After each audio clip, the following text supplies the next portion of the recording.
Tunaendelea na Wizara ya Ujenzi. Sasa namuita Mheshimiwa Emmanuel Peter Cherahani, mbunge wa Ushetu, aweze kuuliza swali lake. Mbunge wa Ushetu anataka kujua serikali na mpango gani wa kujenga kwa kiwango cha lami barabara ya Mwamboka Ubagwe hadi Uloa Kasenga inayounganisha mikoa mitatu. Swali limeelekezwa katika Wizara ya Ujenzi na Naibu Waziri Engineer Godfrey Kasekenya anaenda kutoa majibu ya serikali. Mheshimiwa Mwenyekiti, kwa niaba ya Waziri wa Ujenzi, napenda kujibu swali la Mheshimiwa Emmanuel Peter Cherahani, mbunge wa Ushetu kama ifuatavyo.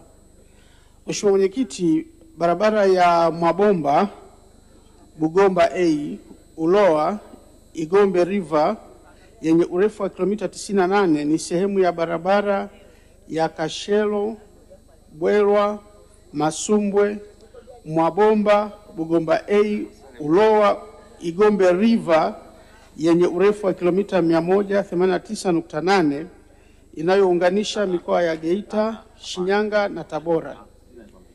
Ili kuhakikisha barabara hii inajengwa kwa kiwango cha lami, serikali inaendelea kutafuta fedha kwa ajili ya kufanya upembuzi yakinifu na usanifu wa kina, ikiwa ni sehemu ya mpango wa ujenzi kwa kiwango cha lami. Aidha, serikali imekamilisha ujenzi wa madaraja ya Ubagwe yenye urefu wa mita 60 na Kasenga pia yenye urefu wa mita 60 kupitia mpango wa dharura wa SEC ambayo yalikuwa kikwazo kikubwa katika barabara hiyo. Asante Mheshimiwa Mwenyekiti. Mheshimiwa Emmanuel Peter Cherahani, maswali ya nyongeza. Asante Mheshimiwa Mwenyekiti, kwanza nishukuru serikali kwa majibu mazuri, lakini pia niwashukuru kwa kukamilisha ujenzi wa hayo madaraja yote manne. Lakini swali langu na maswali mawili ya nyongeza.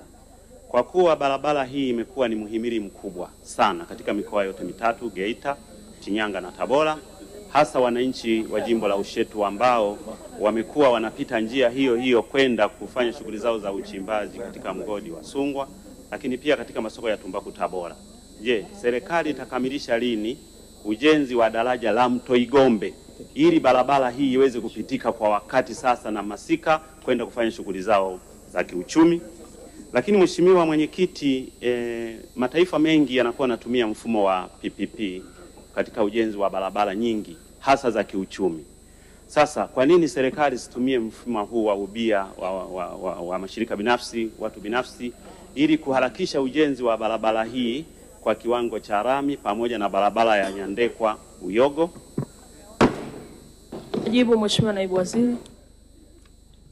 Asante Mheshimiwa Mwenyekiti. Mheshimiwa Mwenyekiti, naomba nichukue nafasi hii kumpongeza sana Mheshimiwa Emmanuel Peter Cherahani, mbunge wa Ushetu, kwa kazi kubwa ambayo anaifanya, lakini pia kufuatilia ujenzi wa miundombinu katika jimbo lake. Mheshimiwa Mwenyekiti,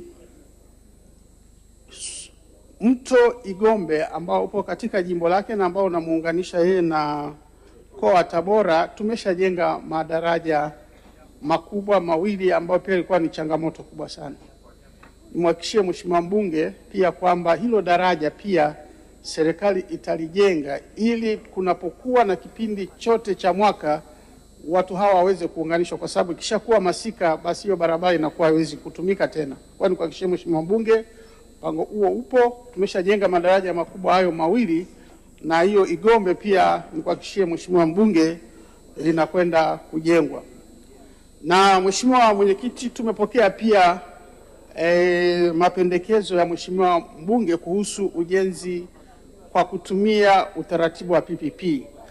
Mheshimiwa Mwenyekiti, nimkumbushe tu Mheshimiwa mbunge kwamba PPP ni ubia kati ya serikali na sekta binafsi, ambapo sekta binafsi wanaweka mtaji wao ambao lazima wajiridhishe, wafanye study na kuona wakishawekeza mtaji wao huo katika kipindi fulani mtaji wao lakini pia na faida watakuwa wameipata. Kwa hiyo sisi, kwa sababu ndio mwelekeo, tunaalika sekta binafsi na hatutapinga kama sekta yoyote ama kampuni yote ama mtu yote binafsi atakuwa tayari kuingia na serikali kuhusu kujenga hiyo barabara kwa ubia, kwa sababu huo ndio mwelekeo. Sisi hatutakuwa kipingamizi.